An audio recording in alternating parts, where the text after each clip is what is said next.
Hey everybody, hope your Tuesday is going well. You are about to start your part one of your ecology test. So what you are going to do is you are going to go to Schoology. We've got third hour pulled up, but it's going to be the same as fourth hour, fifth hour. All you're going to do is you're going to go down to where it says ecology test part one.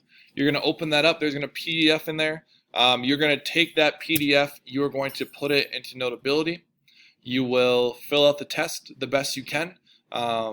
You're gonna, once you're done filling it out in Notability, you will submit that back into the Dropbox on Schoology in the Ecology Test Part 1 Dropbox.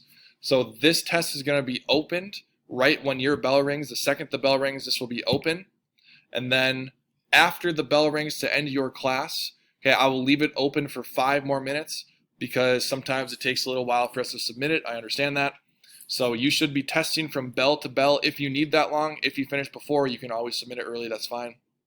But the test will be open right when the bell rings. The test will be closed 5 minutes after the bell, where you will not be able to reopen it or submit it. So it has to be done during that time frame. Good luck. If you have any questions after the fact, feel free to email me or message me on Schoology. Good luck.